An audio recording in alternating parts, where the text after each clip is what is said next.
All right, this is an off-the-cuff Mountain Monologues and Downhill Dialogues episode 5 off script. I didn't bring any questions or anything along today. It's been a couple of weeks because I did a treadmill 100-miler, which was entirely ridiculous and very successful in a couple of regards. Primarily, we raised $15,000 for BC Search and Rescue, and I want to thank the 400 plus people who donated to make that happen. We put together the fundraiser and a lot of the things that happened with Linda doing live stream entertainment 8 hours the day before on Friday before Saturday morning, so it wasn't as premeditated as it could have been or should have been, but it was highly successful. I thank you guys for tuning in, and I want to give a shout out to Zach Bitter, who tomorrow, today being Friday, May 15th, tomorrow, Saturday, May 16th, is doing an actual treadmill run where he'll try to break the 12-hour world record on a treadmill, and he's got a whole team of people overseeing things. It'll be a professional production and much different than what we had, but tune in and support him in his efforts tomorrow. Today I find myself on Elk Thurston. This was one of my main training routes for the Barkley training, and the last time I was here was exactly 8 weeks ago. It was my last training session. It was an overnight session where I was up here for 12 hours to do 21,000 feet. And since then, basically the day after, coronavirus, and it's been closed. This trail opened up officially yesterday, and very excited to get back out here today. Interestingly, I have not run this trail snow-free in many years, and all of my training, when I got to this point, it was still under a meter of snow. There's just a tiny bit of snow left in the forest right now, but other than that, it was interesting coming up because there are staircases and things that I didn't know actually existed on this trail, because it had been so many years since I'd seen those staircases. I totally forgot they were here, given they were under snow all the time when I was doing my repeats. So it's nice to get out in a different season and see the trail finally snow-free.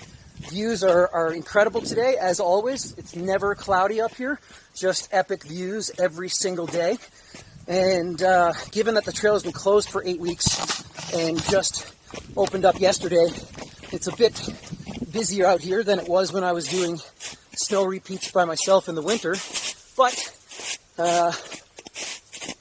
because the trail is 2.5 miles long and climbs 2,750 feet, people spread out quite quickly. So there's a half a dozen people or so out here today, but everybody understands proper social distancing, and everybody's been very respectful while we're out here.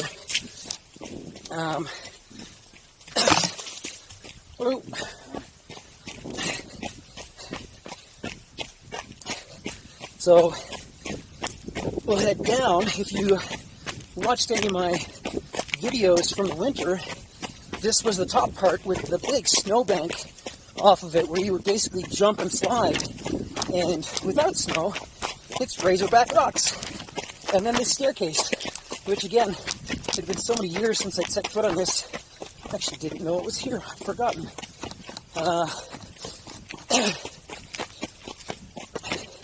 So for today, given that I didn't really prepare any questions or anything, what the heck is that? Hello, how's it going? Good.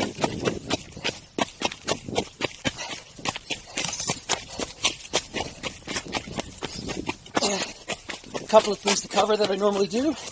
This is the Insta360 camera. It is on a selfie stick. It does make it look like a drone. It is not. There's not someone else filming right now. I am wearing the Salomon Sensory 2 shoes, the Advanced Skin 5 pack. I prefer this for the fit and function of it, just as an all-arounder. And if anybody looked at my postings from last week, so I was going to get back to this a week ago, and I made a pretty bad error in judgment that led to an extensive British Columbia backcountry bushwhack in Devil's Club, and my legs were entirely thrashed. Again, this is a bit different from the people out here, so here we go.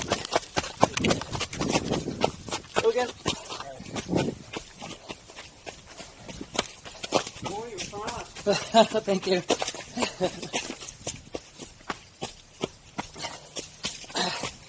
So, if you want to see horrific looking Devil's Club bushwhacking legs, check back on my postings from 1 week ago, and that's what I was up against. So, week after treadmill run, and then the bushwhacking. Howdy. Not at all. No, there's like a strip down the middle. You don't need spikes or anything else. Awesome. You can get right up to Thurston, I think, if you wanted to. Brilliant. Yeah.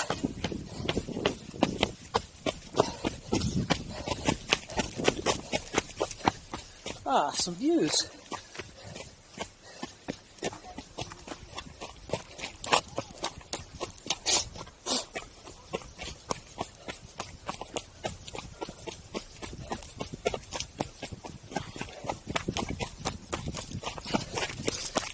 So 1 week ago, 2 weeks ago did the treadmill run. That took some recovering.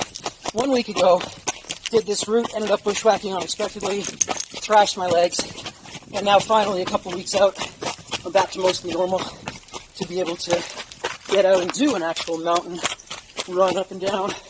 My legs have recovered quite well. A lot of it is just superficial surface cuts. If I zoomed in, you'd see all of the little remnants of that, but so essentially what I wanted to talk about was that, and some lessons, takeaways from it.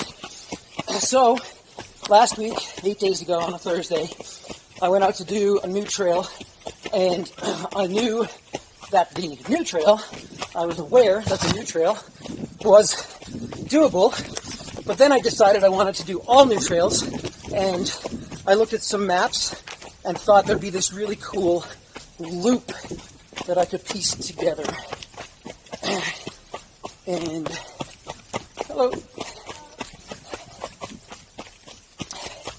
There was evidence on multiple maps in services, including Strava and Trail Forks, that this loop would go.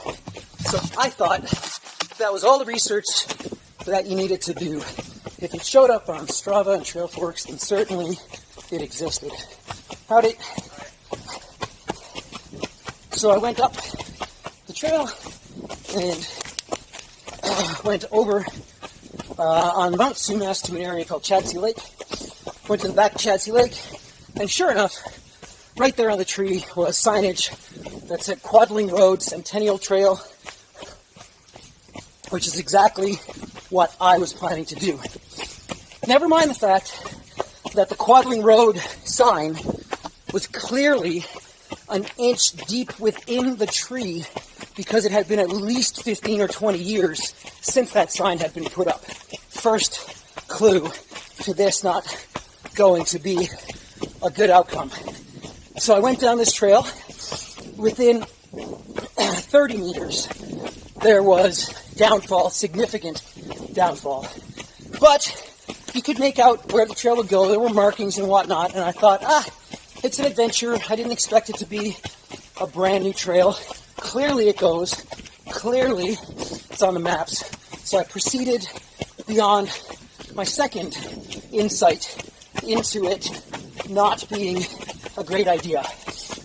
I made it through the forest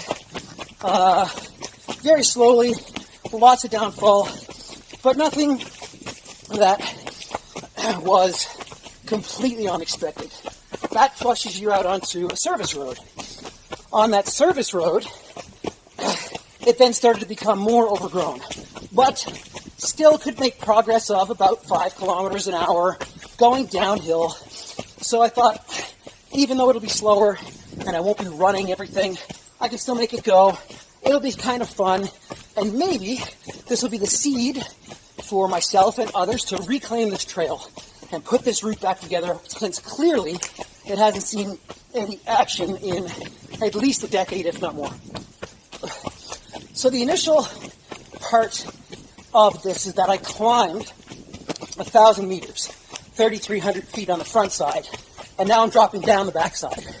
So I'm dropping down the back of Sumas Mountain on decrepit trails, and it just gets a little bit worse and a little bit worse. Howdy. Hello. How you doing today? Okay, so I'll go this way. Good, thank you.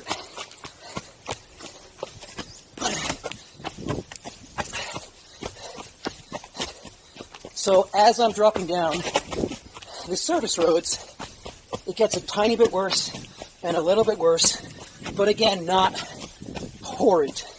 But I'm dropping down the mountain. I'm losing elevation. I'm getting closer to being complete on my route. And then as I'm about 3/4 of the way done and have dropped 700 of the 1,000 meters down the backside, and the side, I didn't leave a trip plan and didn't actually communicate even to my wife that I was specifically doing this.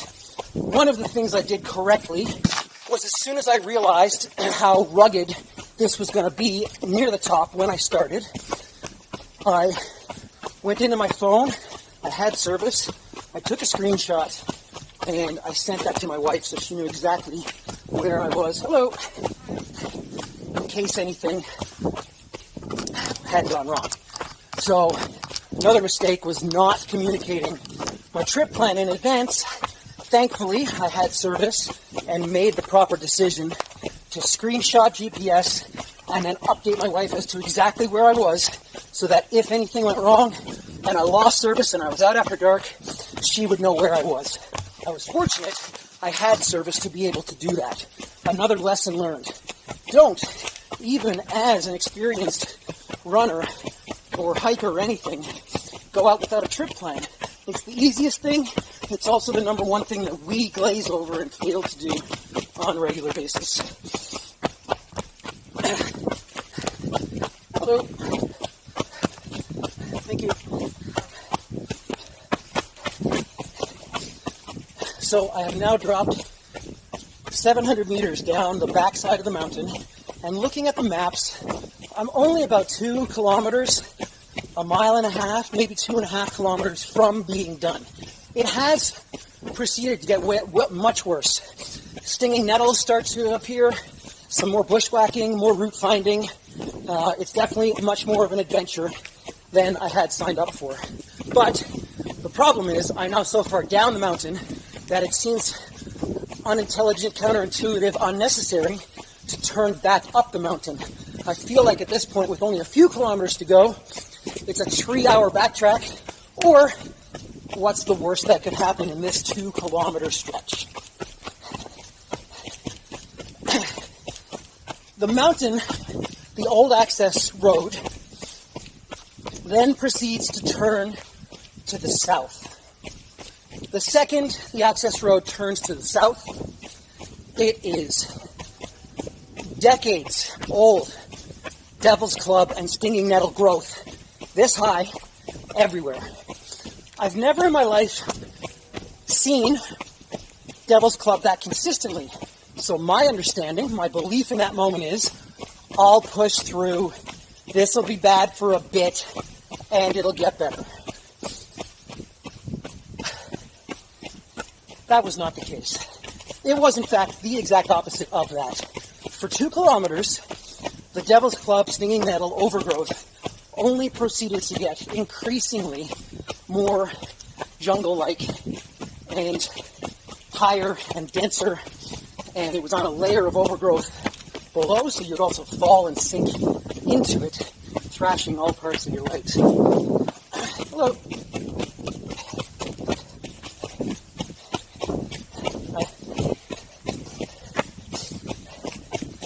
Now, I'm a kilometer from being done.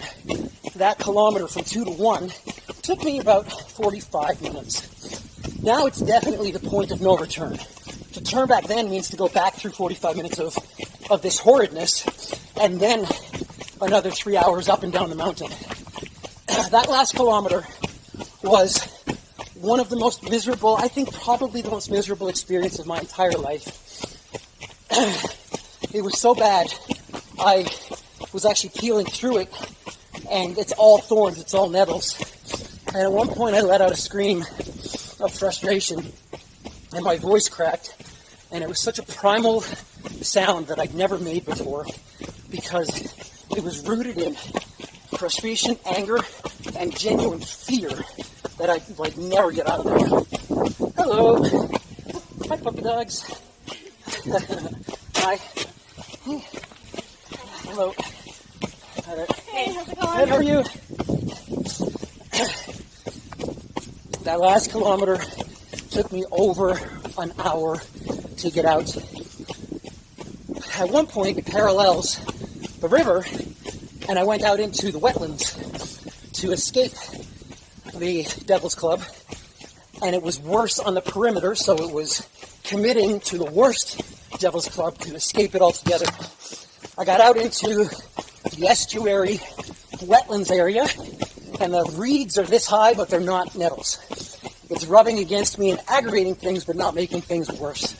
I managed to cover about 200 meters in this manner, and then I take one step and instantly sink chest deep in the estuary and pop back up, head right back into the Devil's Club, bushwhack through the thickest, worst of it, and I didn't stop moving.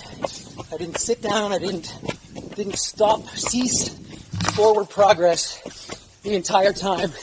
And again, that last kilometer took me over an hour to get through. It was, so then the question arose, isn't the Barkley way worse? And the answer is, quite truthfully, in the Barkley, it's a 60-hour aggravation where, on average, like once an hour, you step through some briars and you go, ah! And it's like 5 seconds of badness, is that a word? 5 seconds of scratching up, and then 60 seconds of like, oh, that kind of sucked. And then you forget about it. And over 2.5 days, it adds up to a lot of visible damage on your legs. Hello. How you doing? Good, thank you. Whereas this experience was not only more damage to my legs overall, it happened in about 90 minutes. So that's my story, and I'm sticking to it.